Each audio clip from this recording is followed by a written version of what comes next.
Broadcasting from the business capital of the world, this is the Podcast Business News Network. Welcome back to the show. We are joined by Kate Flory today. Excited to have her here from Kapow Coaching. That's right, it's Kapow, Kapow, coaching.com. She's from beautiful Scotland, but she's working with clients all over the world. Welcome to the show today. How are you? I'm very well. I'm very well. Thanks, Jill. Thanks for having me. Well, great to see you. For those, of course, new to the show today, we're going to get to know you on a personal level. Before we get into coaching, I think it's important just to find out more about yourself, where you're from, Mhm. and again, your path and journey that led you here doing what you do. Lovely. Well, for some of your listeners, they'll notice that my accent isn't quite Scottish. So even though I'm up here in sunny Scotland, just outside of Edinburgh, I'm not from Scotland. I'm originally from the Midlands in England, but I've been in Scotland more of my life than I've lived in England. So Scotland's very much my home. So, do we call you a Scotlandian? How do we say it?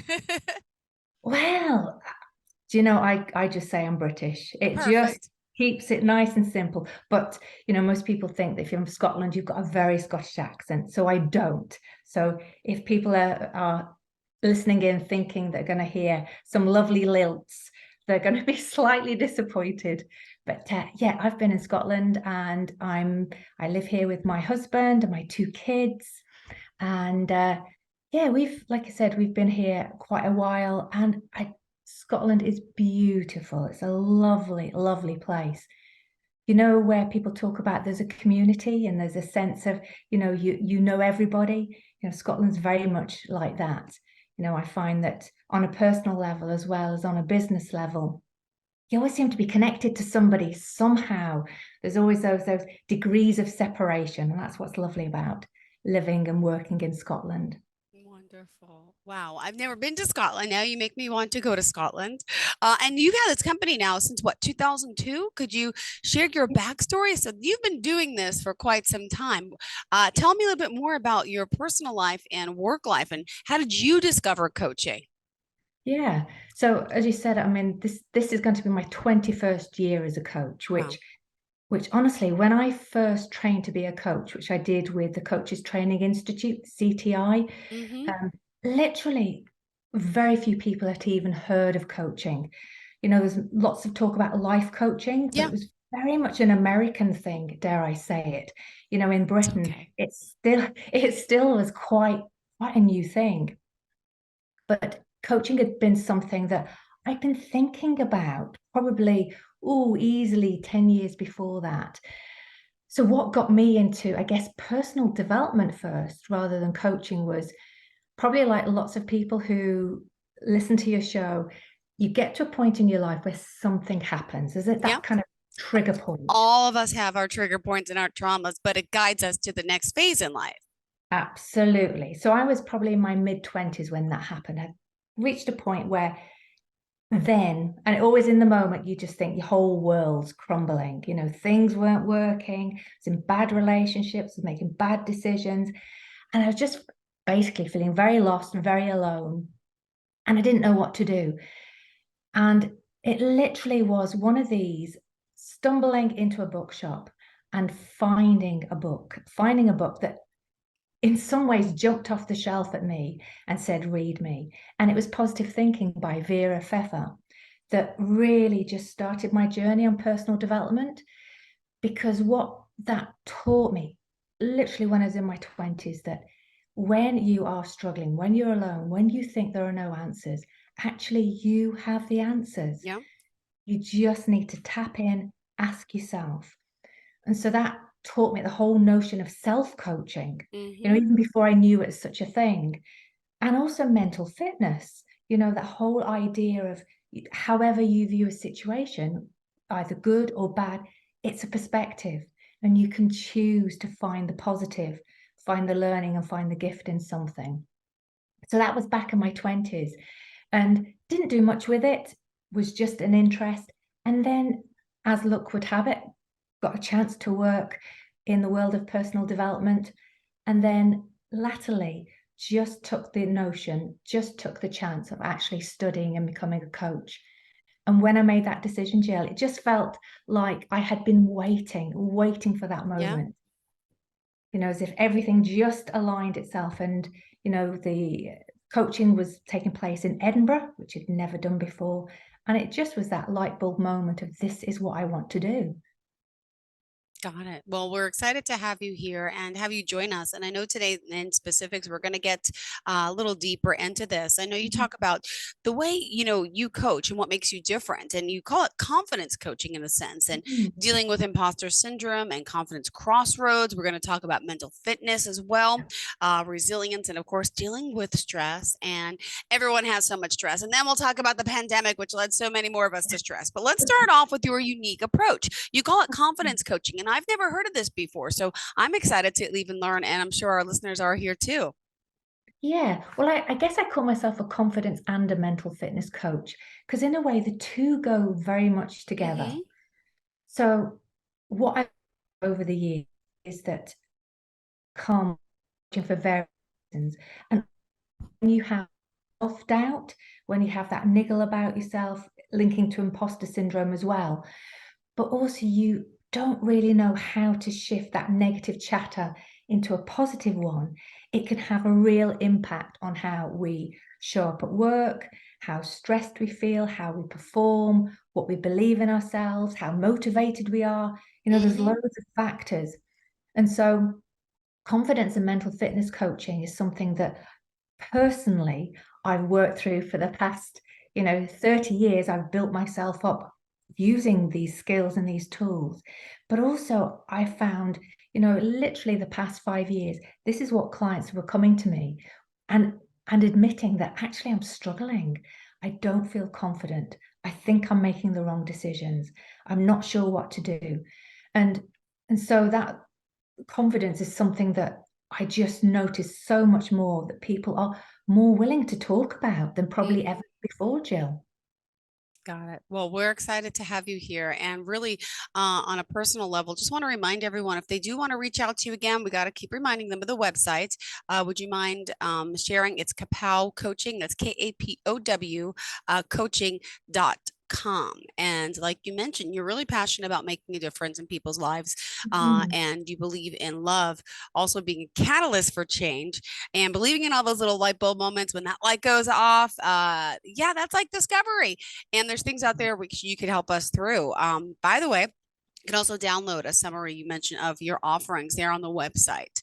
And just to give someone an idea who never maybe heard of life coaching or coaching in general, confidence coaching, just tell us some of the things that maybe it could help with. Would you share some of that? I Yeah. mean, I'm sure it's an array and a plethora of things, but it's good to hear it. Maybe it'll emulate with someone and say, hey, I'm going through that, or I need help with that. So give me some areas of focus when it comes to coaching. Thank you. Yeah. So often people feel adrift when, number one, they don't really know what their own personal values, their personal drivers are. So I have had clients come to me who part of that frustration or uncertainty is the fact that they feel as if they're effectively a square peg in a round hole. Yeah. And so understanding what motivates them, what drives them, what's their inner Mm-hmm. compass. Because I'm sure again, a lot of your listeners will know that your values are that inner compass, that inner guide that Yeah. we all have. And sometimes what can happen is what's important to us Mm-hmm. isn't important to the company we're working for, let's say.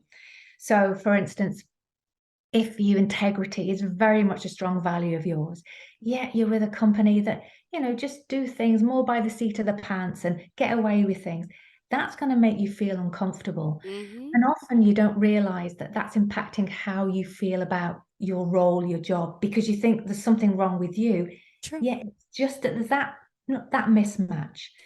So confidence can show up in how your values, but it's also that inner belief as well, Jill, what you tell yourself, when you look in the mirror, when look at what you do and don't think it's good enough, think that somebody's better at it than you are, that perhaps you need to study more, learn more, that there's always a when and an it and a but and a should. And these negative thoughts are Mm. often, that's, I mean, let's be honest, we all have them. So Weighing us down. Absolutely. You are not alone. Mm-hmm. you're not alone, but it's starting to recognize. So one of the things that I often do with people is start really naming. So really Mm-hmm. creating effectively an avatar for what's going on in your head. So once you've created this persona, Mm. you can then deal with it. So, if you're in a play, or a film and you have a character, you get an Wow. idea of what they like, what they don't like, and how to manage them. So you do the same with that with these negative voices. Got it. And it's a great thing to turn something negative into a positive. And a lot of Mhm. us, I'm sure, have our own experiences. And as a coach, I know we are going to dive into a little bit of the stress factor Mhm. because I feel like a lot of us are overly stressed. Can I hear about your experience over there in Scotland with the pandemic and with Yeah, this new term, anxious and stress? And people, there was loss of life. There was loss of jobs. There was absolutely. reinventing yourself.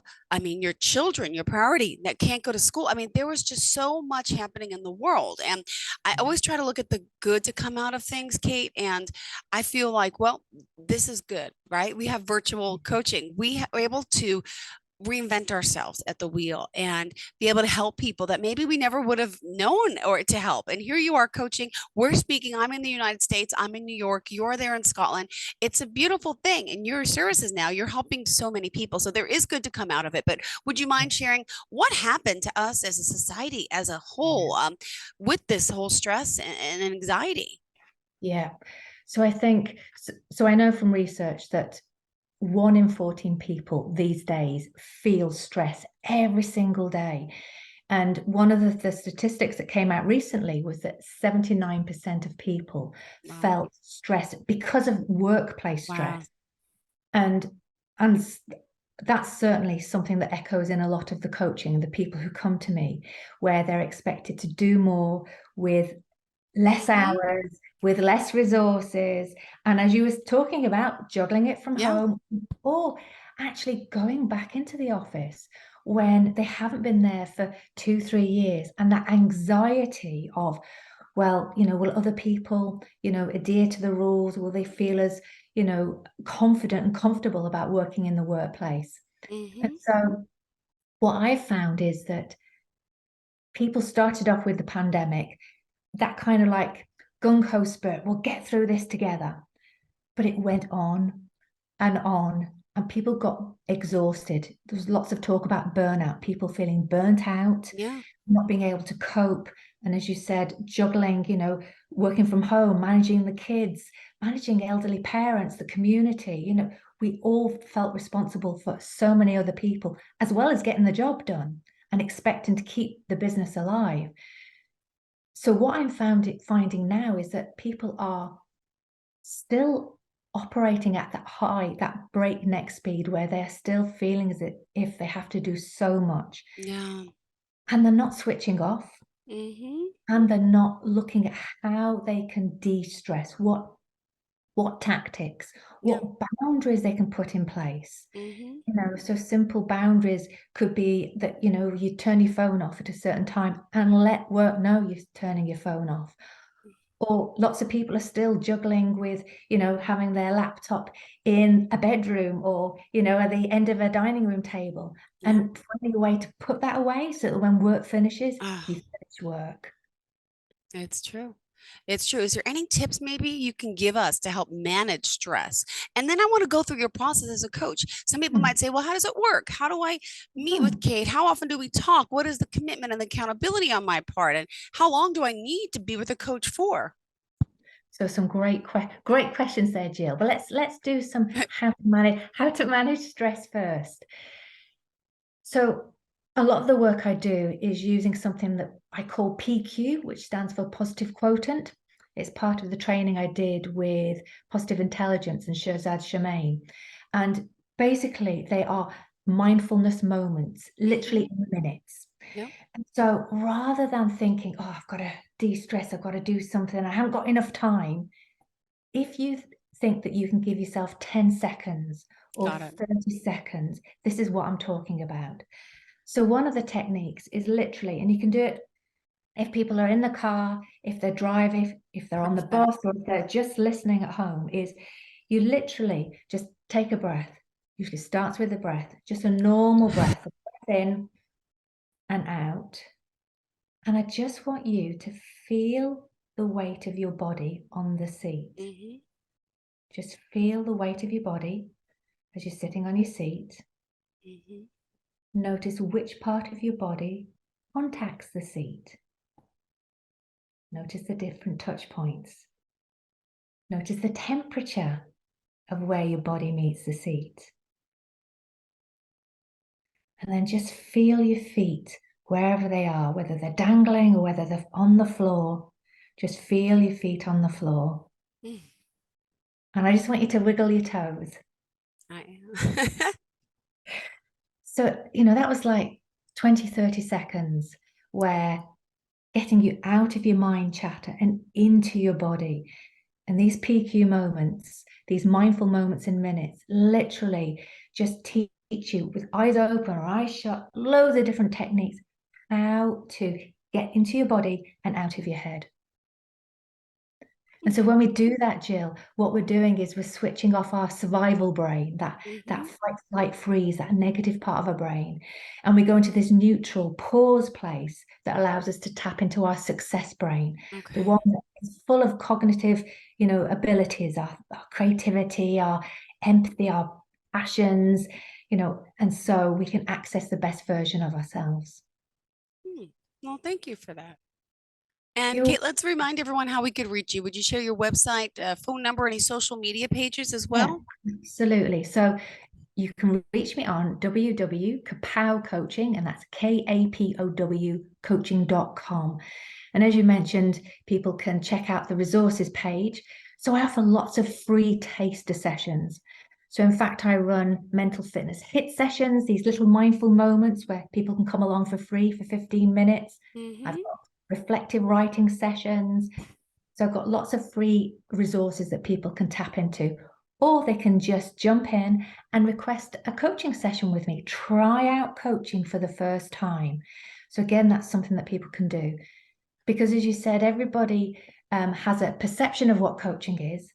And there are so many coaches out there, and we Mm-hmm. all have our own unique style. So you need to find a coach that you feel comfortable with, that you feel as if you can connect, and that you feel confident that they will take you on a journey wherever that journey is. And that could Got be a it. one session, it could be, 5, it could be 10. I find that people come to coaching with various reasons. And so I work with them however is best for them. Great. And just by the way, normally, how long does it take to work with a coach and how often are you speaking? I mean, and it's probably Mhm. different for everyone. Absolutely. Well, typically people have about 6 sessions with a coach, and typically they last about an Mm-hmm. hour. I have done coaching a lot less time, and I've done coaching literally one off, sort of like a couple of hours. If somebody just really just wants someone to give them the space to think out loud, to Mm-hmm. go deep into what's on their mind. Sometimes it can just be one session, Jill. Yeah. What's different about coaching to counseling? Because lots of people are familiar with Yes, counseling. correct. That's a And, great question. and what's different is coaching is very much forward focus. It's solution focus. It's looking at how to move Mm-hmm. from where you are now to where you want to be, even if you don't know where that is, Yeah. and exploring what the unknown is, compared to counseling, where it's often looking at what's got in the past, some of your triggers, looking at the language that you use. And often counseling can be for a lot longer period, a longer commitment. But invariably, coaching is very much forward thinking. Got it. And could you share maybe a client or two examples of some of the work that you're doing or have done? I think that could help us too. Thank you. Yeah, yeah. So I worked with this one guy who was, and last year I worked with this chap who came to me and he said, I'm struggling with my confidence. And Mm-hmm. he was a senior law practitioner, so he was in a law firm. And in fact, he'd moved firms and he just was like, I am not feeling as if I'm in the right place. I'm not sure what I Mm-hmm. want to do. I don't know what to do. You don't jump ships. Once you've made a commitment, you Yeah. don't leave your role. He was Mm-hmm. very much bound by this is the ethics, this is the conduct, Yep. this is what's expected. And so what we did, we worked on his values, what was important to him. We also worked on understanding all that negative chatter, all the assumptions he was making. And what he realized was that what was driving him was a lot about what other people were thinking, about what he should do, about what society or what the law culture is suggesting. When he stopped and realized that his values were different from the company he had joined, and when he also realized that he had very much a different way. He was more of an introvert rather than an extrovert, and he had joined a very extrovert group of peers. And so, because he was different, he thought he was in the wrong because he was seen as slightly the minority. And so he started realizing that actually having a quiet, reflective voice was incredibly powerful and that you can change your mind. And that's what he did. He changed roles and he's so much more happier and confident. Wow. Amazing. Amazing. Clearly, you love what you do. And again, if you're just tuning in, you've been doing this for quite some time, over 20 something years. 21 years, Great. yeah. And also want to point out that you're also very well credentialed and qualified. That's one thing I just want to ask. How did you get certified to become a coach? Would you mind sharing that with us? Not at all. And you're right. It's very important for me. It's very that credentials are part of the profession because when I joined coaching 21 years ago, Hmm. there were very few coaching schools, and and actually I decided that I wanted to be there with those who Yeah. actually said this is a profession. It's not a hobby. So the CTI process was 6 months of training, followed by another 12 months of certification, which was very much going into deep dive of the ethics, the principles, as well as bringing up the different elements of what coaching was all about, complete with an exam, an oral exam. That was, like I said, 21 years ago. Yeah. But most coaches, I would say, carry on that love of learning. And so I am also an NLP practitioner, I'm a solution focused therapist.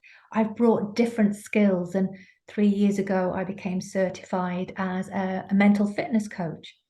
So actually keeping up to date with qualifications and standards keeps my learning alive and also gives me something to bring to my clients.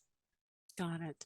Well, also, just to point out, if you're just tuning in, Kate Flory here, Kapow Coaching also believes in positivity, right? And positive mindset, which I'm sure is huge for you. Yeah. Anything you want to add to that? And I also want to commend you on, becoming a first-time mom at 41. I'm 45. I have a 6 and 8 year old. I started later in life myself. Yes. And so I know this is too long to get into, but you actually used a coach to help you with that. I Um, did. I yeah, did. I hired a coach to think about becoming a mom. I didn't yeah. want to become a mom at all. Mhm. And my now husband, then partner said, you're getting on. You're gonna have to think about this. It's like, I don't want this. So I thought, right, this is a great topic to bring to a coach. Wasn't what she was expecting, I have to say. It wasn't a normal, should I get pregnant or not conversation. But yeah, coaching, you can use it for any aspect of your And life. can I ask you, are you happy with the decision? Oh, I wouldn't change it for the Right? world. It's Love being a we mom. wouldn't know unless we go through it, right? But so it's I Absolutely. got goosebumps reading that story and talking about that. Really, yeah, amazing story. I know we can get into it another time, but we only Yes. have 4 minutes left of the show today, Kate. Oh my gosh, what else did you want to discuss? Well, you mentioned about positivity. I think so. When I was growing up, I would say I wasn't brought up in a very positive household. I think being positive, looking on the bright side of life, culturally wasn't what we did. And and I think culturally in the UK, we always look for things that, well, things could be better. You don't want to blow your own trumpet. So Hmm. I had to learn about how to actually look at things positively. It wasn't a natural thing for my family upbringing or my cultural upbringing. Yet we know when you view life positively, when you look for the gifts, the opportunities, not only are you healthier, you live longer, believe it or not.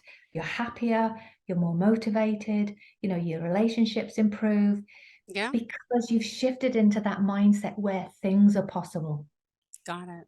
So even if people are out there thinking, well, life's hard, it's not always easy, you can change, you can shift that mindset.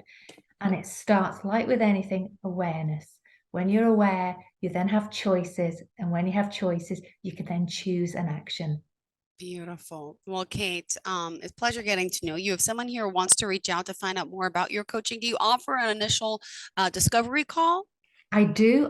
So they can go on my website and book an appointment where you can have that discovery call.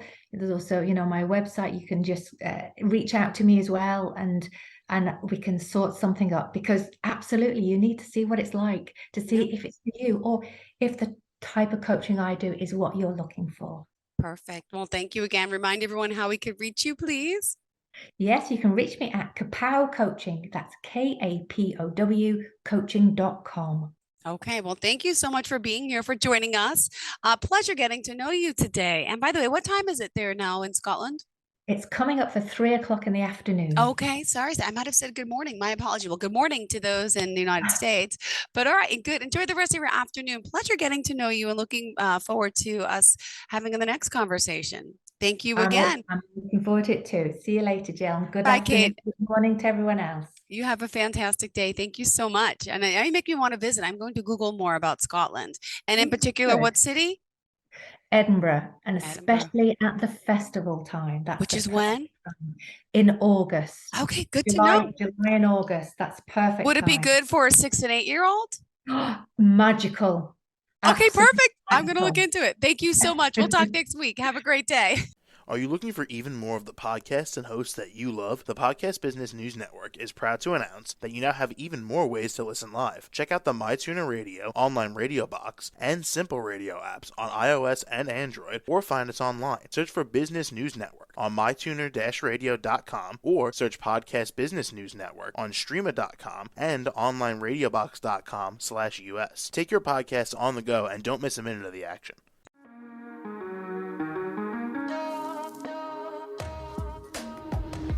Broadcasting from the business capital of the world, this is the Podcast Business News Network.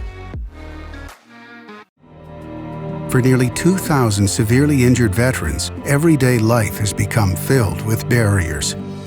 Day-to-day simple tasks can become pretty daunting. I have to carry my chair up 2 flights of steps or have somebody do it for me. What scares me the most is just the falling. When I'm struggling with my house, I think, to have that one great barrier just knocked down, it's crucial. Home for Our Troops is a wonderful nonprofit that builds a Mortgage-free, fully adaptive, handicap-accessible house. And there's no catch. It'll be our very first home that we've ever owned. This is a game changer. This is where your life begins again. We need you to join us in completing this important mission. Please visit hfotusa.org and help build homes and rebuild lives. Because of you, everything's going to be okay.